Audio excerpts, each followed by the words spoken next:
progress and the findings. Discuss a little bit about sort of some of the cross-section components, and then I'll provide a bit of a summary at the end. So the Mobility Improvement Program is a combination of this condition assessment that I'll be speaking about. It will provide some direction on cross-sections and a financial plan. And all this is about is updating the Transportation for Tomorrow plan. So the Transportation for Tomorrow plan is really will be shifting into the Mobility Master Plan, which was presented and accepted by Council. And this other aspect will be looking at the condition, the capital programming, and how to financially continue to build roads and undertake those projects in the district. So in terms of our progress, since the 2010 assessment, we've added about 8 kilometers of roadway, and the T4T program itself completed 12 of 81 kilometers in that 20-year program. And that's really about 14% of those projects. And that 81 kilometers was all that was going to be done within that 20-year program, other than a bit of a backlog that was contained within there. So there's some aspects of it that are not funded, and there's some that just the conditions haven't worn or got to that point where something needs to be done. What we've seen is that these network conditions have improved since 2010. On the bottom, we've got a condition showing 2010, 2021, and a target condition that was developed in 2010 to get to.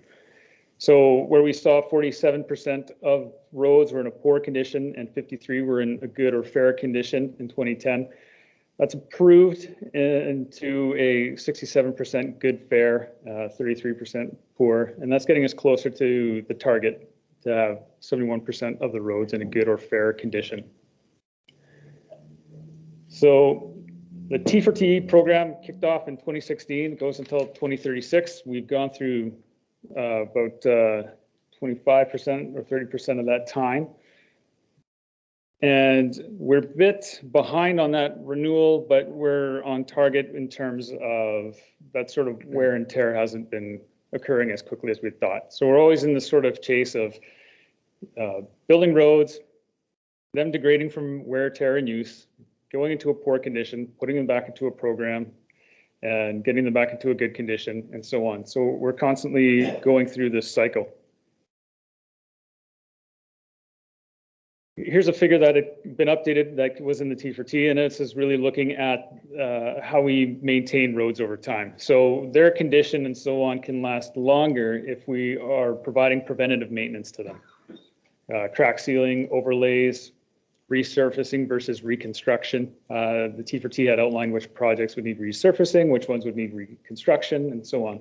So this shows you a bit of that sort of pavement age and that cycle of condition over time. Now I'm going to get into the ugly side of things that cost money, is things don't tend to get cheaper over time. So we've seen rising construction costs that have increased for renewals. We saw a spike in 2017 that had a 35% increase, and from that to 2021, a 20% increase. So since the 2014 T4T document and program that was put into that, there's been a 55% increase in the cost of that program to complete it. So with what's been completed from the original 40.3 million, about 10 million or so had been completed, but now that remaining value, about that $30 million is valued today at about 48.3 million. So this is giving a deficit of 17 million, and that's about 1.22 million per year to complete that program. So that would be in addition to the current funding that's in there.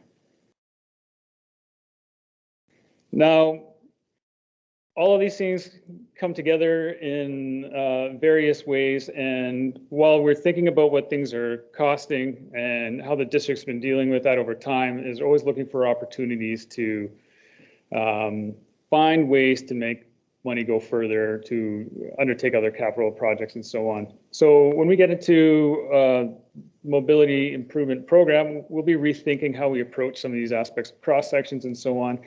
We always have this difficulty that has to do with, we've got a typical cross section, but the terrain differs everywhere. We've got constraints with property, the rise in construction costs, as I discussed. So there's always some bit of sensitivity to context, and we can't just apply a typical cross section anywhere. So we have an element or a project like Pelmawash Parkway where there did not exist a typical cross section that you could apply, and there's several different cross sections that would be in there. And linking this back to the mobility master plan, what we're really looking to do, and also when we get into an update, is we've identified where we want these pedestrian, cycling, and multi-use pathways in the district, and so we'd be looking to have our sort of program of how we want to achieve these functions and get this aspects into the district's capital programs in an affordable manner. So you might recall these, they did come from the mobility master plan, these figures.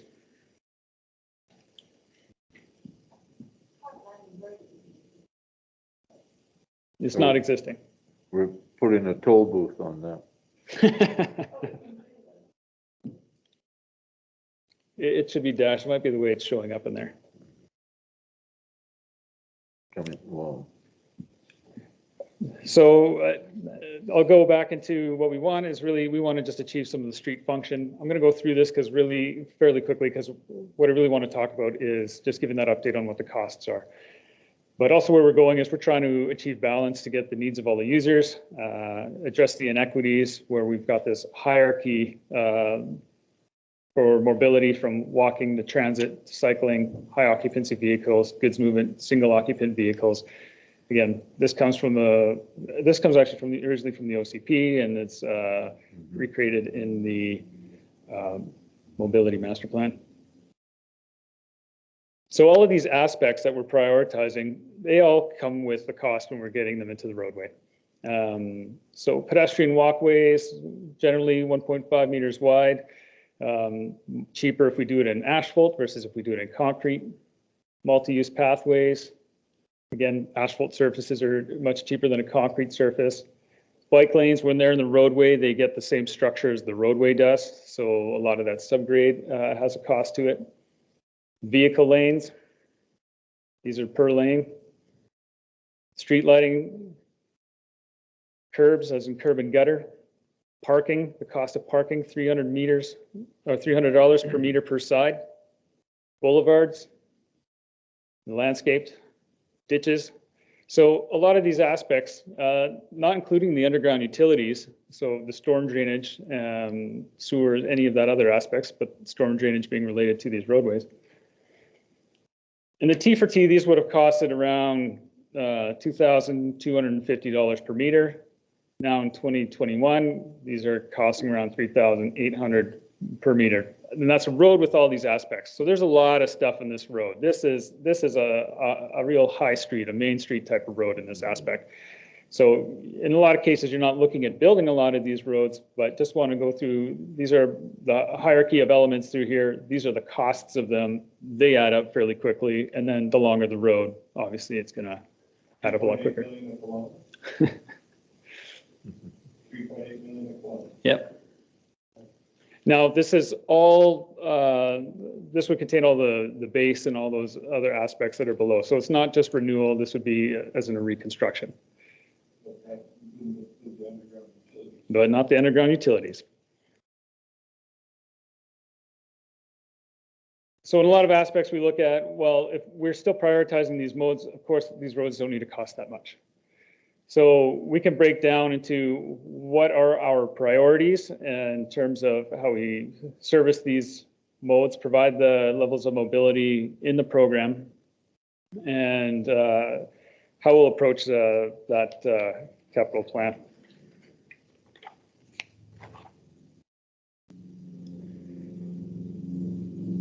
Now, there's all sorts of ways to reduce some of these costs, and engineering has been employing asphalt pathways versus concrete sidewalks. There are numerous advantages to this. When held behind a concrete curb and gutter, they become very sturdy. They're a third the cost of concrete, these asphalt pathways, much easier to repair. They're better for snow and ice melt. They also degrade less under salt. They're less prone to buckling and smoother surface. So concrete's been getting more and more expensive over time, but asphalt's still affordable and becoming quite useful. There are disadvantages. It's, higher surface heat in the summer, lower durability, but again, it's much easier to repair. So the overall life cycle costs of asphalt pathway can be lower. Sorry, some of the other aspects the district has looked at a pin on curb, so it's not a full curb and gutter pan, and then recycling the road surface materials as well.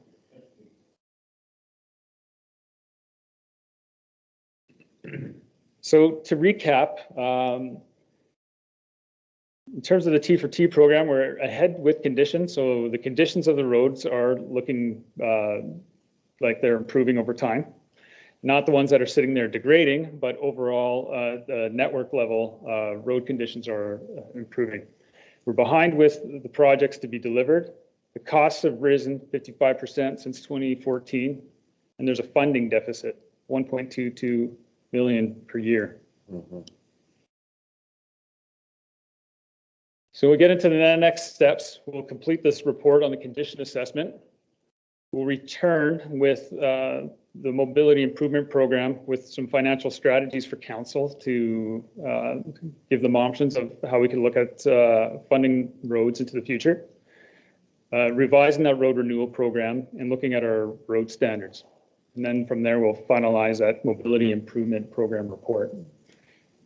And this aspect of roads is this combination of time, where the length of time these are around, and the time of the program to renew them, the cost to do so, and the quality of the infrastructure we provide. Councillor Scarrow had a question. Yeah, you've talked a little tiny bit, or you touched on the roads that aren't getting any attention and how they continue to degrade and how some of them are in pretty rough shape. And we noted previously in our T4T program that these roads were either way down the priority list because of agricultural land and not really all that many residences on them. I'm speaking specifically of roads like Hare Road and perhaps Seaton Road, some parts of Camp Road. So I'm kind of wondering if we have to find $1.2 million per year to simply complete the program that we have, how do we incorporate that new work, or does it just have to work its way up the priority list? We can reassess what those priorities are when we get there. And I'm sure there'll be lots of input from engineering and their experience operationally with the roadways as well. But you do make a good point, and we'll be looking at that in the program of what roads need to be in it, how is condition being held over time, what other methods engineering has been employing in order to get even some of the more rural agricultural roads into suitable condition. And I also have heard that we have some road allowances that we have to purchase and things like that. But before I let Matthew break in, I just wanted to suggest to you that some of us have talked about the quality of roads we're building aesthetically, whether or not we're using concrete or asphalt. You're telling me asphalt radiates more heat, which means, you know, I know personally, I'm wondering, because of our defect in the road's condition, do we need to scramble and build things at the cheapest way possible? Or if we're rebuilding a road that probably has a 40 to 60 year lifestyle, let's take Osceola Hill, for example, why wouldn't we make it a little bit better of a place by putting in some trees, some shrubbery, and some of these things? So I guess my question is, are we in a position as a district to dress up the roads that we are rebuilding, or would that put those roads that I talked about at first in even further jeopardy? It's all about money, I know. You want to get on that, Matthew? Yeah, thanks, Your Worship. So just to cover I guess the first point there about the program itself. So The T program, which obviously we're still following, and still a very sound program in terms of its standards and the priorities that it's set. Lost my train of thought. So the program, the 20-year program, identified those highest priority roads, so called them the priority routes. And of course, although it did forecast beyond the 20-year point, they weren't actually included in the financial strategy for the 20-year program. So those more rural roads, like you mentioned, Hare Road, for example, they were still programmed, but they were beyond the 20-year point.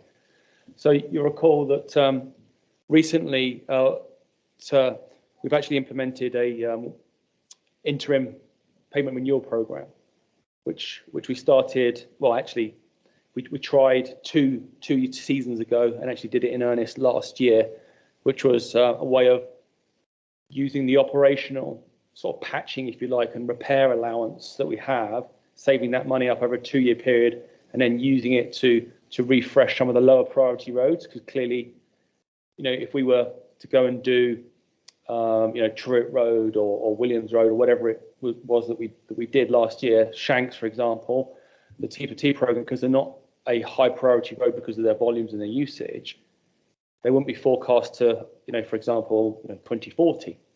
Well, clearly they would have fallen completely apart by then. So the intermediate payment renewal program was brought in to try and address some of those lower priority roads sooner by kind of repurposing that operational money to try and get a few more years out of those roads so they wouldn't just fall off the edge of the cliff. And you'll see that program will actually be formally introduced into the mobility improvement program when that comes in draft form for council to discuss in the future. Okay, and then the second part of my question was all about standards and the standards that we employ within the Transportation for Tomorrow, and whether or not council has an opportunity to discuss that with the engineering and roads department to find out if those standards are what we consider acceptable, because I think there's some debate there. Yeah, and of course, there's always the opportunity to have that discussion with council. I mean, I'll go back to the standards in T4T. I would suggest that they are still pretty much minimum standards in terms of the principles that the T4T was there to establish, which really was having addressing the renewal backlog, but also having an improvement program that addressed the needs of the vulnerable users, so cyclists and pedestrians as well. And we can talk about funding mechanisms when we hit that first point on when we say return with the mobility improvement program options. The first one that we'll have is that discussion about the finances with council on that one, because essentially we can, when you look at the time quality cost triangle, we can have whatever we like as long as we're willing to pay for it. So if Tom wanted to bring up the slide with a cross section with the costs, so if we wanted to go for more treescapes and add more boulevards, we could. So there's a financial cost to consider with that. They obviously cost money. There's an operational cost because they take more maintenance to look after them. But also there's a real estate cost as well, because a lot of our cross sections that we have and our road allowances we have in the district aren't wide enough to fit that much infrastructure in. So if we were taking care of the vehicle lanes, the vulnerable users, and we wanted to create more boulevard escapes as well, we would have to look at how much real estate we have and whether we can actually fit those elements within the confines, or whether there's a strategy or a plan to acquire more land to allow certain areas, targeted areas, for example, to have more of a streetscape that had that boulevard. I think I want those aesthetics like focused, eh? Yeah. So not everywhere. Oh, we're in strategy session. Carl? Thank you. Thanks, Tom, for the report there. I just wonder, if we could get that map kind of tweaked, just because it seems to show not quite the situation. But I've got 4 questions. The first one was on the numbers. 14% of roads have been done in 25% of the time. So what does that imply for the length of the time frame? If I'm reading those percentages correctly, if we've done 14% in 20% of the period that we're supposed to do, 25% of the period that we have available, how are we going to speed up to meet that target? Or what's caused us to slow down alternatively, and is that going to be something that can be recovered in the next 15 years? Cost. Okay. Is the short answer. We can't deliver as much as we were able to initially with the same amount of money. Fair enough. Yeah, I mean, it's not really a capacity issue for us because the project's the project. The scope really hasn't changed. Okay. But it's the cost that has. Of course. Okay. And that leads me nicely on to my second question, which is the 48.3 million revised cost. Does that take into account incremental costs between now and 2036, or are we going to be in the same situation in 5 years' time and that 48.3 million is going to be, or has it factored a certain level of inflation already? That's just at today's dollars. So that has not even in. So that figure of 1.22 million per year is not correct. That's correct for Not today. exactly. You still have to, index that to inflation. So that's not in, okay. Yeah. Oh, go ahead, Matthew. So just one on the cost as well. So obviously every year there is an incremental cost for baseline inflation is added. What it doesn't, and this is why we have to revisit these programs every 5 years or whatever it is to look at the condition and the market and the costs, which is exactly what we've done now. Is it doesn't allow for market force increases like we had the big one in 17, and then obviously over the last 18 months, 2 years, we've seen another sharp rise, and we do expect that some of those prices may settle back down, but they're certainly not going to go back down to 2019 figures. Yeah, so I think we're always going to be in this position where we can try and track inflation and make those inflationary adjustments, but there'll be market forces or bigger jumps that are caused by things that we couldn't predict.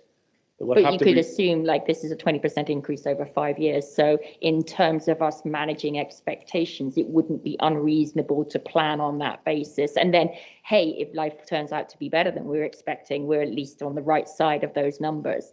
So looking at the targets, which is 29% poor condition or conversely glass half full, 71% good condition. Where we are at the moment, if I've got my numbers right, we have 26.73 kilometers in a poor condition and 54.3% in a good condition. And our target is 23.49% in a poor condition. So to meet our target, we're only just under 3 kilometers behind. Yeah. So, but my perception is that there seems to be a lot more poor condition roads, and I just wondered, is that reasonable? I mean, roads are the biggest thing that most people travel on, and if it's only a matter of getting to our ideal target condition, is only us improving effectively another 3 kilometers of roads from poor to fair, is the community going to be happy with that? Or are we setting ourselves, like, if we do meet that target, what's the expectation of the community? I know it's down to cost, but if we could fix 3 kilometers of road tomorrow, would the community go, oh, that's great, fantastic, good job, guys, we don't need to worry about it anymore? So that's my other question is the target, I mean, everybody would love 100% and it's not achievable, but how do we quantify that 29%, and is it the right number to have? And do we need to get more specific about clarifying where that 29% is going to be so that people have a sense of expectations in terms of, is there a particular road that is always going to be maintained in a good to fair condition, and these guys are just going to be left to kind of go through their cycle? But it'd be interesting, and that leads me on to my final question, is when we're talking about coming back with options, what's the time frame for that? Just thinking of budget discussions and the level of interest in this in the community. It's probably the biggest, most talked about thing. So to answer the second question first, as soon as possible. Okay. Again, cognizant of the fact that budget is looming. And the reason why we bring this to council now is because Tom's literally just finished his assessment. So that's why the actual report hasn't been finalised, but we needed to get this information in front of council as soon as possible for Okay. their consideration. So, I need to sit down with Trevor and Tanya, and we need to go through the options, because clearly when it comes to funding, there's various different funding sources, and some of them can't be used for other things. So, for example, like green, the gas tax is for improvements and not for renewal. DCCs is primarily for improvements as well, and your main source for actual renewal, so keeping the existing up to standard, is taxation. Right. So it has to be, kind of balanced, and you have to understand where those funding sources come from. Clearly, one of the options that we need to discuss and look at, because DCCs was updated, I think last for us 2016 for roads, so they were already probably overdue an update. So clearly, with this new information, they need to be updated as well. So there's lots for us to discuss and work out some different options to present to council. But yeah, the intent is to get that done as soon as possible and get that in front of council so we can start having those discussions. And then the other point about the 3 kilometres of road. So all this information is based on the current T4T programme. So all those targets were set through that programme with council of the day. So that's what we're sticking to as it stands right now. And the 20-year programme was based on those priority roads.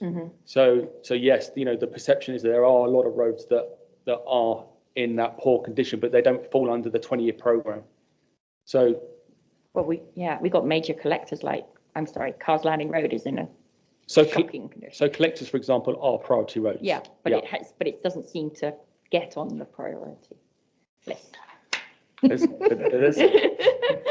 But okay, and can I just say, great. I love the idea of asphalt pathways rather than sidewalks, and the options that we're looking at in terms of doing this in a cost-effective manner. But I do agree with Councillor Scarrow, if there's something that we need to consider in terms of environmentally and climate change, I just slightly worry about if we do go down the asphalt route, and we've said, and as Tom said, it was kind of more heat creating. Given the situation that we're in at the moment, I just wonder whether there are any other technologies that are just coming online that might offer a more climate friendly or climate mitigation kind of thing than more black asphalt. I don't know. You guys know more than me, but I think it would be nice to see that in the report, or at least have some sort of acknowledgement of the climate cost of this, and whether it can be something that can be reviewed as, the next 20 years unfold. I'm sure there'll be more things coming on stream, but it would be nice to see that, maybe already in the report, just kind of highlighted. Councillor McKenzie, or Todd. Thank you, Mr. Mayor. Formal, yeah. One thing I didn't see in the report, and one question that would come up to my mind, is sometimes we have asphalt on roads where they really should be gravel roads. And I'm just curious what the cost is of, and in specifics, Beaver Lake Road, obviously. That thing would be very expensive for us to pave, making it into a gravel road. Is there a cost reduction of doing that? And at the same time, to answer Cara's question, well, obviously, making a surface like the rail trail is a little more environmentally friendly than like what Kelowna's done, where they've paved their rail trail. So I get the advantage of having it paved, but I also get the advantage of us having the rail trail like it is. So not everything needs to be paved, and I realize there is other surfaces. I've seen a number of different ones.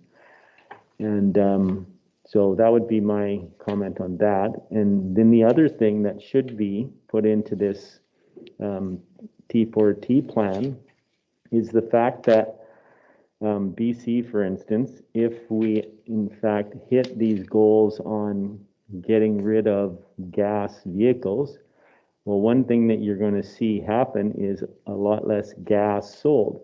So that gas tax funding is going to drop. I can guarantee if you're not selling gas, that's going to drop. So when you're planning for T4T in the future, if they truly get to that point, which I think will be a challenge and it'll be a lot longer than they think it is, but you're going to lose that funding, right? And they're going to have to come up with something. So I just say we need to bear in mind that that's something that's coming, right? And if you're putting it into a long-term plan, we need to factor in that that's potentially what we're going to end up with, right? So just a couple comments. Your worship, if I may, I can add something about the paved versus gravel roads as well. It's an analysis we've already undertaken because we have looked at the concrete versus asphalt versus gravel question ourselves. And if there is cost saving, for paving roads or not, or turning failing paving roads back into gravel. There are obviously some operational considerations of gravel roads that they do take a lot more maintenance, So when we looked at it, and I can send this information to council as well. But essentially, initially, yes, the cost saving is there for sure. But over the life expectancy of a paved road, those costs start to diminish considerably, and then you have to consider obviously those safety and aesthetic or user experience elements as well. Whereas obviously, a dusty gravel road is not as nice to travel on as a smooth surface, and generally, and then.